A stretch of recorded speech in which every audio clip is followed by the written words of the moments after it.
અમારું ભવિષ્ય નો બગાડો, શિક્ષકો આપો, અમારું ભવિષ્ય ન બગાડો। સરકાર કહે છે કે ભણશે ગુજરાત, કરોડો રૂપિયાના શિક્ષણના દાવા થાય, પ્રવેશોત્સવના નામે મંચ સજાવાય, બાળકોને ગુલાબના ફૂલ અપાય છે, પરંતુ એ જ ગુજરાતમાં એક એવું પણ ગામ છે કે જ્યાં બાળકોને શિક્ષક માટે હવે સરકાર નહીં સાંભળતા, હવે શિક્ષકો માટે ભગવાનને મનાવવાની નોબત આવી ગઈ છે।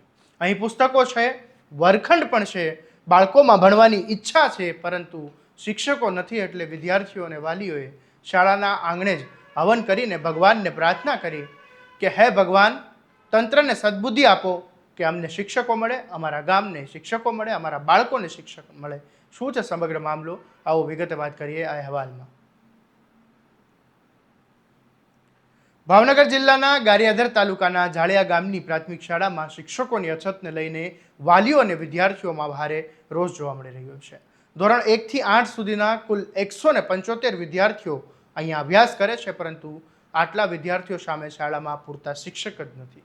સ્થાનિકોના જણાવ્યા પ્રમાણે છેલ્લા 4 વર્ષથી શાળામાં માત્ર 4 જ શિક્ષકોના આધારે શિક્ષણ કાર્ય ચાલી રહ્યું છે। હાલની સ્થિતિ તો વધુ ચિંતાજનક છે, કારણ કે 4 પૈકીના 2 શિક્ષકો રજા ઉપર હોવાથી આખી શાળા માત્ર 2 શિક્ષકોના ભરોસે ચાલી રહી છે। એક જ સમયે અલગ અલગ ધોરણના વિદ્યાર્થીઓને ભણાવવાની ફરજ પડતા શિક્ષકો પણ મુશ્કેલી અનુભવી રહ્યા છે અને બાળકોનું નિયમિત શિક્ષણ પણ ખોરવાઈ રહ્યું છે। વાલીઓનું કહેવું છે કે તેમના બાળકોને ભણાવવા માટે ઉત્સાહથી અમે શાળાએ મોકલીએ છીએ, પરંતુ શિક્ષકોના અભાવના કારણે તેઓ યોગ્ય રીતે ભણી શકતા નથી। અનેક વખત જિલ્લા શિક્ષણ અધિકારીને અને અંતે તંત્ર સમાન રજૂઆત કરવામાં આવી, લેખિત અરજીઓ કરવામાં આવી, લેખિત મૌખિક અરજીઓ કરવામાં આવી, પરંતુ આજ સુધીમાં કોઈ કાયમી ઉકેલ આવ્યો નથી। અને અંતે આ કંટાળેલા જે વિદ્યાર્થીઓ અને વાલીઓ છે તેમણે અનોખો વિરોધનો રસ્તો અપનાવ્યો। શાળાના પરિસરમાં જ હવન યોજીને ભગવાનને પ્રાર્થના કરી કે સરકાર અને શિક્ષણ વિભાગને સદબુદ્ધિ મળે અને ઝાળિયા ગામમાં પૂરતા કાયમી શિક્ષકોની નિમણૂક કરવામાં આવે। આ તાલુકા શિક્ષણ અધિકારી છે તે પણ હવે શાળાએ પહોંચ્યા છે, તેમણે શું કહ્યું એ પણ સાંભળી લો। ઝાડિયા પ્રાથમિક શાળામાં કુલ અત્યારે ફરજ પર 2 શિક્ષકો છે। સોમવારે જ્ઞાન સહાયક બેન જે રજા ઉપર છે તેમને હાજર કરવા માટે આપણે સૂચના આપેલી છે। એક અન્ય બેન આચાર્ય છે તે માંદગી સબબ રજા ઉપર છે, અને અન્ય એક બેન છે પ્રતીક્ષાબેન, તે પ્રસૂતિ સબબ રજા ઉપર છે, અને એક શિક્ષકના અહીંથી કામગીરી ફેરફારમાં આપણે ગંભીર ગુના સબબ અહીંથી બદલાવેલ છે।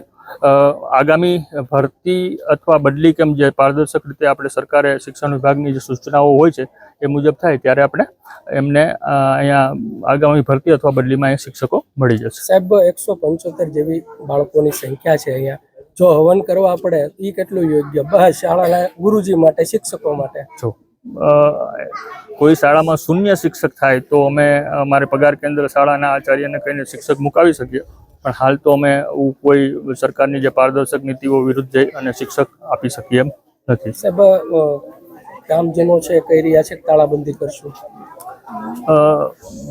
ગ્રામજનોની તાળાબંધીના વિષય માટે આપણે એમને સરકારની જે પોલિસી હોય, સરકારની જે પદ્ધતિ હોય એના માટે સાથે મળીને સમજણ આપવાનો પ્રયાસ કર્યો છે। તો આ હતા શિક્ષણ અધિકારી, તેમણે શું કહ્યું એ તમે સાંભળ્યું, પરંતુ બાળકોના હાથમાં પુસ્તક તો છે, પરંતુ તેમને ભણાવનાર શિક્ષક નથી। આ પીડા હવે હવાનના ધુવાડામાં સ્પષ્ટ રીતે દેખાઈ રહી છે। હવે સવાલ એ જ થાય છે કે સરકાર એક તરફ રમશે ગુજરાત, ભણશે ગુજરાત જેવા અભિયાન ચલાવે, કરોડો રૂપિયાના કાર્યક્રમો યોજે, પરંતુ જો છેવાડાના ગામડાની શાળાઓમાં શિક્ષકની અછત હોય તો આવા દાવાઓનો શું અર્થ? શું માત્ર સૂત્રો બોલવાથી શિક્ષણ સુધરી જશે, કે પછી ખાલી પડેલી જગ્યાઓ ભરવાની પણ જવાબદારી તંત્ર નિભાવશે? આજે ઝાળિયા ગામમાં વિદ્યાર્થીઓ વિરોધ નહીં પરંતુ પ્રાર્થના કરીને વિરોધ નોંધાવ્યો છે। હવે જોવાનું એ રહેશે કે સરકાર આ પ્રાર્થના સાંભળે છે કે નહીં, કારણ કે દરેક બાળકને ગુણવત્તાયુક્ત શિક્ષણ આપવાની જવાબદારી સરકારની છે, ભગવાનની નહીં। આવા દરેક અપડેટ માટે તમારા સ્વમાનને લાઇક, શેર અને સબસ્ક્રાઇબ કરવાનું ભૂલતા નહીં। નમસ્કાર।